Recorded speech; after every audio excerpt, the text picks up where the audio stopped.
Esto es La Ciencia de Informar, el podcast para comunicar la ciencia a la sociedad con impacto, rigor, eficacia y ciencia. Presenta Nuria Jar. Hola, bienvenidas y bienvenidos a la segunda temporada de La Ciencia de Informar, el podcast de la Fundación Lili enmarcado en la iniciativa Comunicando Ciencia con Ciencia. Este es un proyecto en colaboración con The Conversation España y la Asociación Española de Comunicación Científica, en el que exploramos recursos útiles basados en evidencias para comunicar el conocimiento científico de manera efectiva. En este capítulo hablamos del universo de las humanidades, disciplinas como la música, la lingüística, la filosofía o el arte, que buscan conocer más sobre la condición humana, comprender su historia, su pensamiento y sus expresiones culturales. Todavía hay quienes piensan que las disciplinas humanísticas son solo una forma de entretenimiento, un pasatiempo para quienes sienten curiosidad o disfrutan del saber. A menudo las humanidades no se reconocen propiamente como ciencias porque no se las asocia con el mismo nivel de rigor que tienen otras disciplinas más experimentales. Sin embargo, las humanidades son ciencias. Las disciplinas humanísticas también tienen metodologías que les permiten construir discursos críticos sobre la realidad. Son ciencias por su objeto de estudio, las personas y sus creaciones culturales. Lejos de ser solo ocio, las humanidades son herramientas esenciales para cuestionar, interpretar y dar sentido al mundo en el que vivimos. Está claro que hace falta superar la brecha que ha dividido las ciencias humanísticas de las experimentales e integrar todo el conocimiento. Y no porque lo digamos nosotros, hay muchos organismos que ya han hecho llamamientos similares, como el de la Alianza Europea para las Ciencias Sociales y las Humanidades, que pide respaldar el papel de las ciencias sociales y las humanidades en los programas marco de investigación e innovación de la Unión Europea. En este episodio hablaremos con la catedrática de Prehistoria de la Universidad de Granada, Marga Sánchez, que ya nos escucha. Hola Marga, ¿qué tal? Hola, muy buenas tardes. Y que la podéis encontrar en el libro Comunicando Ciencia con Ciencia, con una infografía que se llama El universo de las humanidades y que nos trae recomendaciones para comunicar estas ciencias con eficacia y evidencia. Para empezar, Marga, si te parece bien, vamos a definir cuál es el universo de las humanidades, en qué galaxia nos movemos.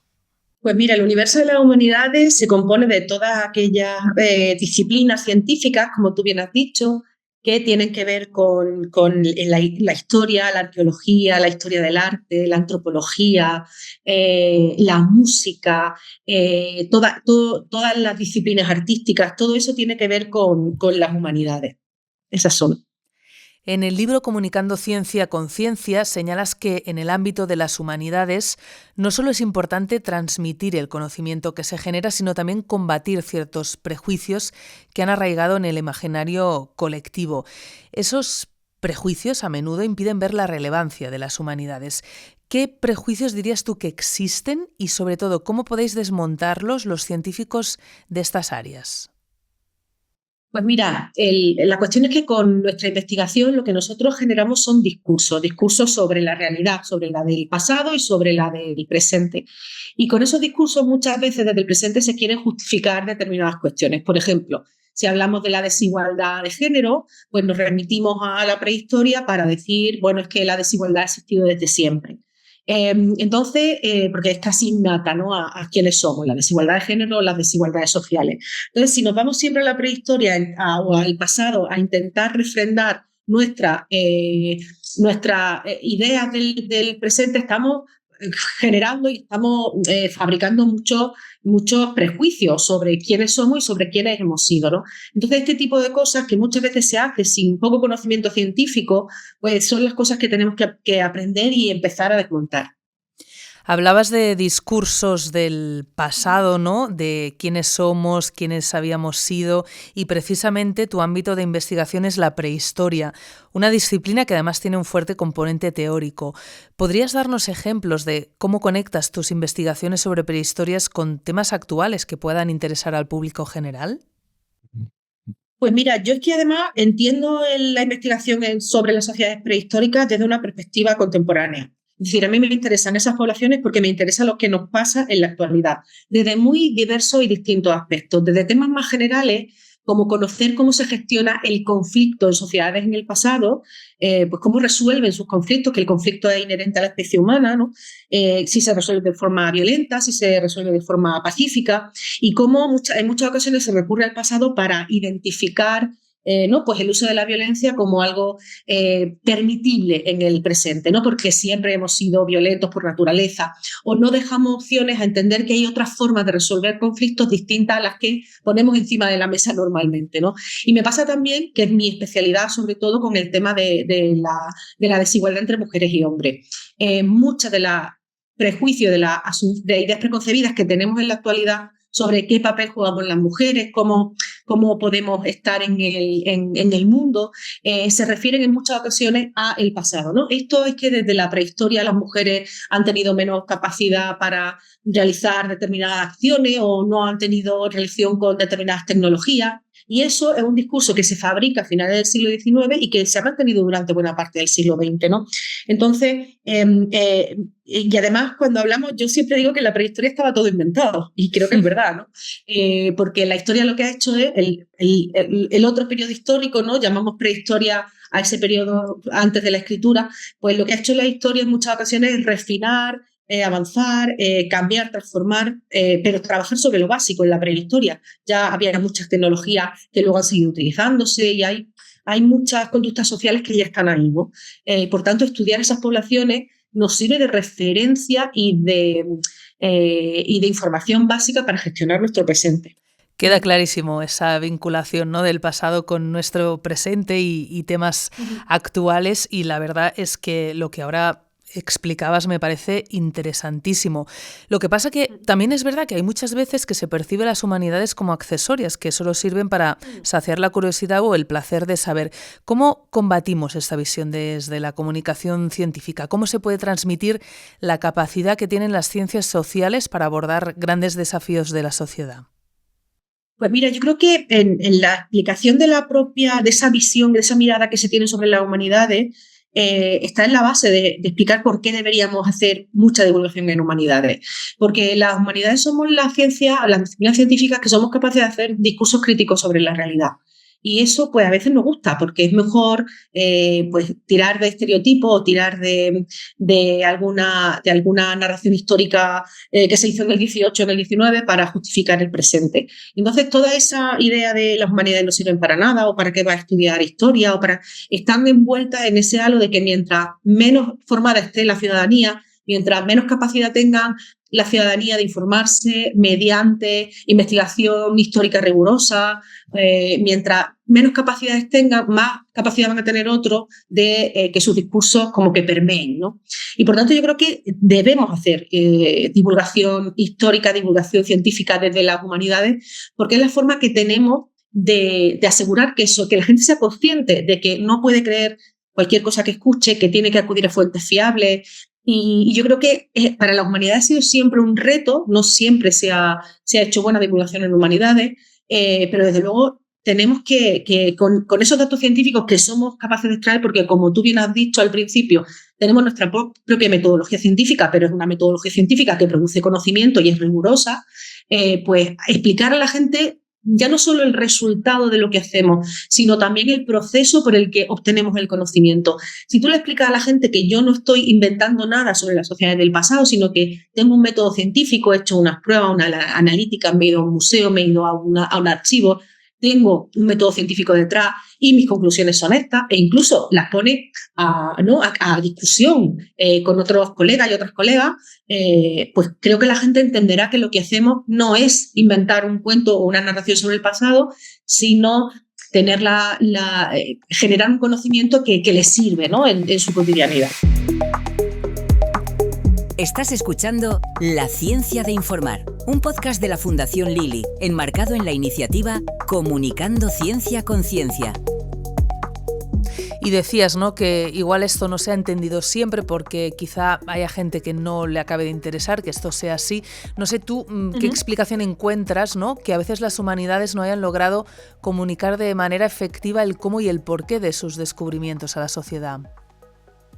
Pues mira, porque durante mucho tiempo el conocimiento que se ha generado desde las humanidades es un conocimiento que llamamos autorizado. Es decir, alguien, una persona, normalmente un hombre, pero bueno, también mujeres, habla sobre un momento histórico o un determinado estilo artístico o una determinada, o la historia que puede surgir de un determinado yacimiento arqueológico.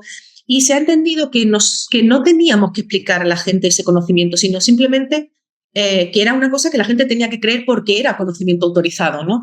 Mientras que en otras disciplinas científicas, como las experimentales, sí que ha habido mucha intención porque entendían que era un conocimiento muy complejo y ha habido siempre una intención de explicar cómo se llegaba a ese conocimiento y de explicar esos resultados. Las humanidades simplemente han hecho el discurso, lo han expuesto y han esperado que la gente se lo crea durante mucho tiempo, ¿vale? Eso es verdad que está empezando a cambiar. Incluso los propios museos, ¿no? Los museos exponen piezas y en muchas ocasiones la interacción con la gente que va a visitarlo es muy complicada y simplemente es como, no es ni siquiera bidireccional, ¿no? La comunicación que se establece. Entonces, tenemos que ser muy conscientes de las humanidades que tenemos que hacer un esfuerzo, como he dicho, no solo en explicar los resultados, sino también en explicar cómo llegamos a ese conocimiento.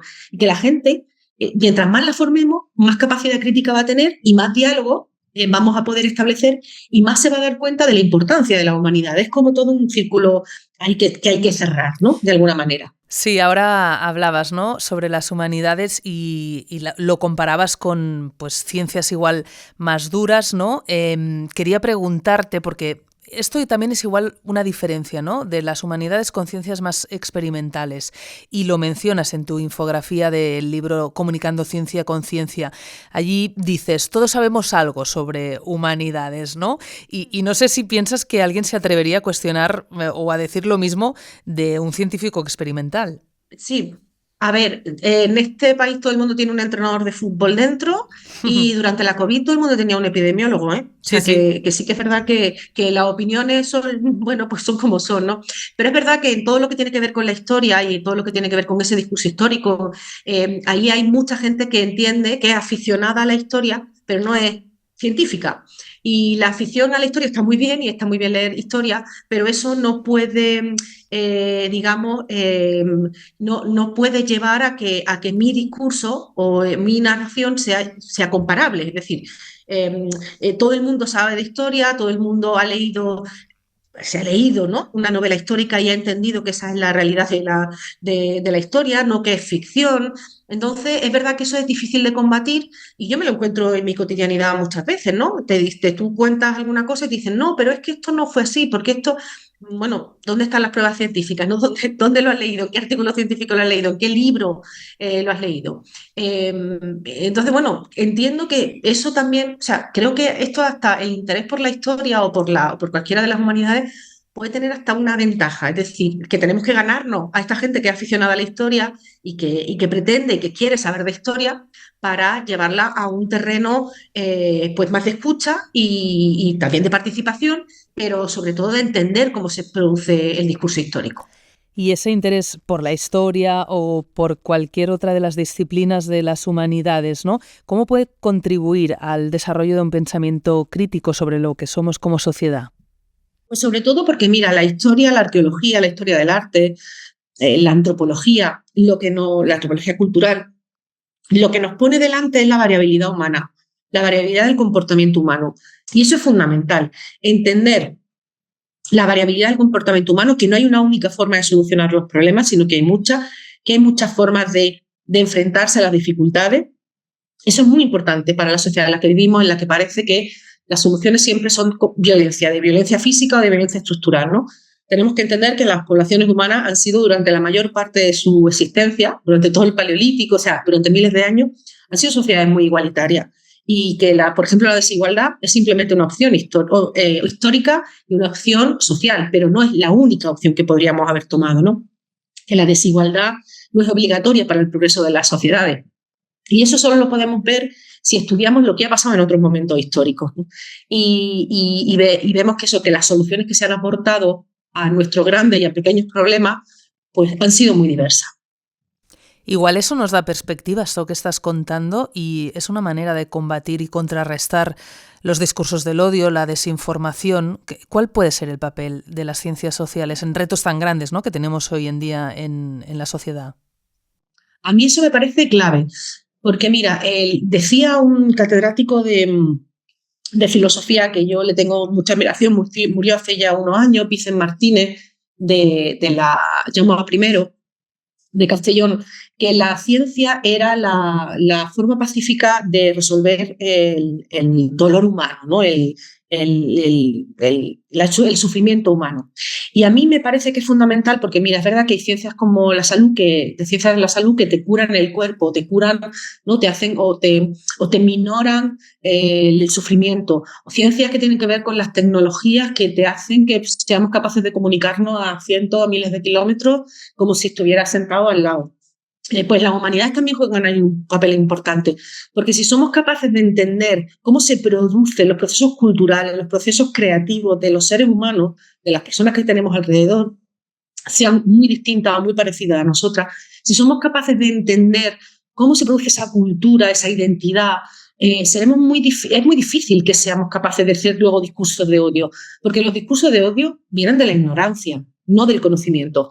Y mientras más capaces seamos de conocer otras realidades distintas y de entender cómo otra gente ha tomado otras decisiones distintas a las nuestras y son capaces de generar arte, historia, literatura de manera distinta a la que nosotros lo hacemos, estaremos un paso más adelante para acabar precisamente con esos discursos de odio y con esa desinformación, ¿no? Que claro, cuando la gente no tiene acceso al conocimiento, es muy fácil desinformarla, porque lo que le llegue pues va a creérselo, ¿no?, a entenderlo. Por eso tenemos que estar ahí, que es una carga, no en el sentido de pesadez, sino de carga de trabajo que tenemos que asumir las personas que nos dedicamos a la ciencia y especialmente las personas que nos dedicamos a las humanidades, que debemos hacer. Y además hacerlo, creo que lo cuentas también en la infografía, desde la empatía, ¿no?, esa herramienta que es poderosa en comunicación. ¿Cómo se puede hacer un uso eficaz de la empatía para transmitir conocimiento de las humanidades? Mira, yo creo que lo mismo que no todo el mundo tiene que hacer el mismo tipo de divulgación, porque cada persona debe sentirse cómoda haciendo la divulgación que cree que tiene que hacer, o incluso pidiendo a alguien que la haga, porque cada vez hay más gente que hace mejor divulgación, gente externa al propio desarrollo de los proyectos científicos, pero que se está convirtiendo, además me parece muy bien, en una profesión esto de la divulgación científica. Pues si tú no te encuentras cómoda usando determinado elementos o determinados formatos, siempre hay que buscar eso, ¿no?, la forma de hacerlo. Y a mí me parece, como digo, tanto en la técnica como en la forma de acercarse, a mí me funciona, creo, y a otra gente le funcionará otras cosas. Hay otra gente que le funciona el humor o le funciona la emoción. A mí me funciona la empatía. Yo creo que a la gente que hay que intentar encontrar el por qué lo que yo le voy a contar le interesa. Porque no tiene que ser solo porque sea una curiosidad. Es decir, yo no quiero contarte que las mujeres hace 5.500 años se enterraron de una determinada manera para que tú digas, uy, qué curioso. Yo quiero contártelo para que entiendas que ese proceso, porque las mujeres de hace 5.500 años se enterraron de una manera determinada, es debido a unas relaciones sociales, relaciones emocionales, organización política, que nos demuestran cómo eran esas sociedades y que podemos hacer comparativas con la presente y que te importan a ti, porque esas mujeres estaban enterradas de una determinada manera, ¿no? Porque la desinformación o los discursos que hemos hecho sobre esas sociedades te han impedido a ti tener determinados conocimientos y, por tanto, reivindicar determinadas cosas, ¿no? Entonces, yo creo que más allá de despertar la curiosidad, que me parece que también puede ser un buen objetivo, a mí, cuando yo me siento a intentar entender cómo explicarle a alguien algo, siempre intento pensar en por qué lo que yo le voy a contar le interesa, ¿no? ¿Por qué creo que va a ser beneficioso para esa persona saber lo que yo le cuento? Como digo, hay muchas formas de hacerlo, tanto en el formato como en la aproximación, ¿no? Pero a mí me interesa especialmente hacerlo desde la empatía. Estás escuchando La Ciencia de Informar, un podcast de la Fundación Lili, enmarcado en la iniciativa Comunicando Ciencia con Ciencia. Ahora hablábamos de la empatía, pero también has citado el humor, la emoción. ¿Qué otros ingredientes, consejos o recomendaciones darías a un profesional que quiere empezar a divulgar sus investigaciones en el área de las humanidades? Pues mira, yo creo que una cosa que es fundamental y que lo insisto una y otra vez es que tú tienes que saber mucho de lo que vas a hablar para divulgar bien. Yo no me atrevo a divulgar de cualquier periodo histórico. Yo hablo de prehistoria y solo hablo de prehistoria, porque la prehistoria es el periodo en el que yo me muevo con más comodidad y del que conozco muy bien la metodología arqueológica que se utiliza para obtener ese conocimiento. Yo no divulgo sobre el mundo romano porque no tengo la información suficiente o los conocimientos suficientes para, a mi parecer, hacer esa divulgación de manera correcta. De manera que tienes que saber mucho de lo que estás hablando. Yo creo que yo siempre pongo un ejemplo de que para un guión que hice para un programa de televisión que iba sobre los inicios del fuego, le pedí a una amiga que había hecho su tesis doctoral sobre el fuego que me mandara la documentación más última que tuviera y me mandó 35 artículos científicos en inglés. Y yo me leí 35 artículos científicos en inglés para hacer 6 minutos de guión de televisión. Pero yo necesitaba, es verdad que sabía de fuego, pero no sabía todo lo que había que saber. Entonces me empapé. En ese momento yo siempre digo que era la persona que más sabía de fuego en toda la península ibérica. Vamos, no había nadie más que supiera de fuego prehistórico. Pero necesitas saber muy bien, necesitas controlar muy bien las metodologías y cómo se extrae ese conocimiento y si de esas metodologías aplicadas se puede obtener un conocimiento determinado, ¿no? Eso es lo primero. Tienes que saber muy bien de lo que estás hablando. Eso te iba a decir, Marga, o sea, tienes que saber muy bien de lo que estás hablando, aunque divulgues un mensaje muy claro, muy conciso, muy concreto. Quiero decirte que des una visión general de lo que estás comunicando, ¿no? Claro, pero tú tienes que tener todo el conocimiento que puedas obtener y a partir de ahí empieza a elaborar un discurso que, como te digo, en algunas ocasiones pues son 2.000 palabras o son 6 minutos de un guión y tienes que extraer lo importante y traducirlo primero a un lenguaje que sea accesible. No todo el mundo tiene que saber lo que es la amelogenina, pero nosotras tenemos que explicar por qué utilizamos la amelogenina, ¿no? Entonces tienes que buscar primero el vocabulario correcto, que en ningún caso significa bajar el nivel del mensaje. Yo creo que eso ya lo tenemos todo el mundo claro. O sea, tú tienes que traducir eso a un lenguaje accesible, porque igual que a mí me tienen que explicar los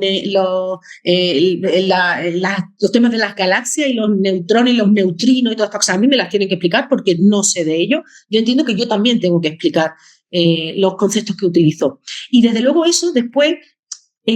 buscar el enganche con el mensaje, ¿no? Eso que hemos estado hablando del humor, de la empatía, pero yo creo que esos 3 pasos son muy necesarios. Primero, tener un profundo conocimiento, elegir también muy bien el formato que vas a utilizar, porque no, como he dicho, no todo el mundo nos encontramos cómoda en todos los formatos. No es lo mismo hacer un hilo de X que hacer un guión o escribir para una revista de divulgación. Tiene que encontrar la gente cuál es su ámbito en el que se mueve mejor. Y luego hacer el esfuerzo de saber que divulgar es renunciar. Y yo creo que eso es muy importante, que no podemos contarlo todo de una vez, que tenemos que extraer el conocimiento concreto que queremos comunicar. Ya habrá más oportunidades, pero una cosa que es muy importante es saber que divulgar es renunciar. Mira, esa frase me gusta mucho, ¿eh? Podría ser un tuit de X, que divulgar es renunciar, duele, pero hay que hacerlo. Hablabas, ¿no?, de traducir en un artículo de 2.000 palabras, 6 minutos de tele o un hilo de X. Vamos a hablar precisamente de eso, de la era digital, que desconozco si te sientes muy cómoda o no en esos entornos, pero oportunidades y retos de comunicar humanidades en plataformas digitales, en redes sociales. Pues mira, yo creo que es una gran oportunidad. Creo que es un formato al que llega a un público determinado, que no llegamos de otra manera, y creo que hay que estar ahí porque es un público al que le llega mucha desinformación también. Sabemos que a través de las redes sociales es donde pues en los últimos tiempos está acampando más la desinformación, los bulos y todas estas cuestiones, ¿no? Yo no soy especialmente buena en redes sociales, pero tengo compañeras y compañeros que son excelentes haciendo hilos de Twitter. ¿Por qué? Porque hay que dedicarle muchísimo tiempo y hay que saber mucho, como he dicho. Y hay que dedicarle mucho tiempo a hacer un tweet en el que esté la información adecuada, con las palabras adecuadas. Pero me parece que es una oportunidad muy grande.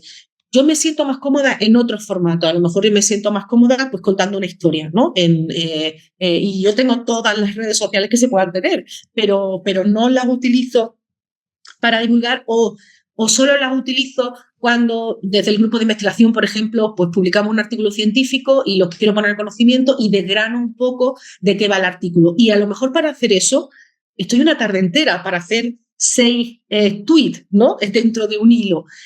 ¿Por qué? Porque tienes que controlar muy bien, que desgranarla muy bien. Entonces, es muy importante hacerlo, pero es verdad que requiere muchísimo tiempo.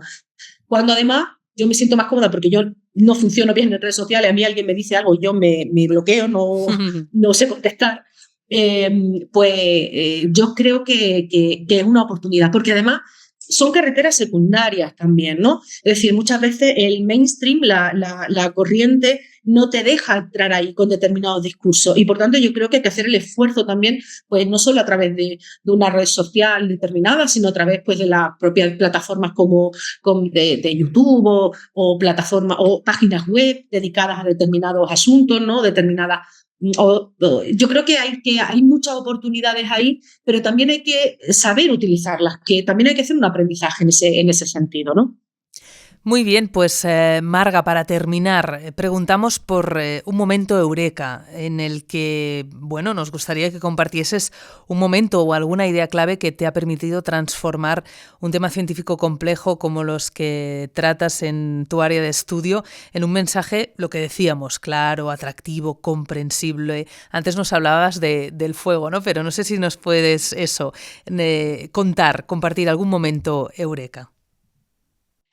Pues mira, no sé si es un momento eureka, pero yo tengo una forma de comunicar como muy...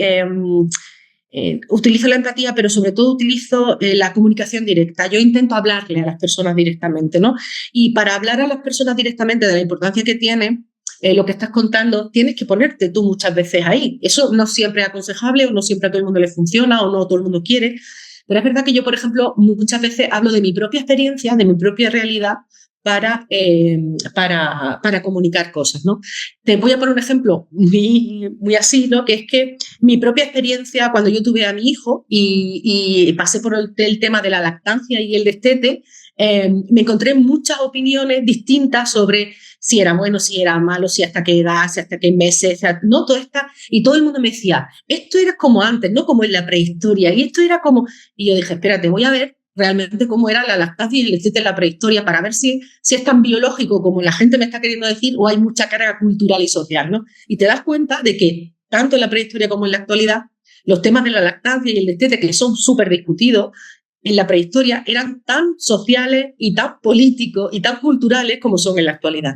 Entonces, es otra vez, es traer al presente historias de mujeres de hace 5.000 años o de hace 7.000 años que también vieron sus vidas afectadas por estos comentarios, ¿no? De si no le das porque no quiere o si le da. Entonces, a mí me hizo reflexionar, eso me sirvió mucho para empezar también yo a contar mi experiencia propia vital, ¿no? Para entender por qué me interesaban las mujeres del pasado. Pues mira, seguimos un poco como la prehistoria, en algunos temas. Sí. Es interesante lo que ahora comentabas. Dejadme decir que a Marga Sánchez la podéis encontrar en X con el perfil Arqueoinquieta y tienes casi 11.000 seguidores, que decías que no es mucho tu ecosistema, pero se te da bastante bien, por lo que veo. Marga Sánchez, catedrática de Prehistoria de la Universidad de Granada, muchísimas gracias. Ha sido un placer. Muchísimas gracias a ti. Un abrazo. Hasta aquí este capítulo de La Ciencia de Informar. Si quieres ver la infografía a la que hemos hecho referencia, así como otros contenidos relacionados con la comunicación de la ciencia, te invitamos a descargar el libro Comunicando Ciencia con Ciencia. Está disponible en versión digital en la sección de biblioteca de la web de la Fundación Lili. Os espero en el próximo episodio.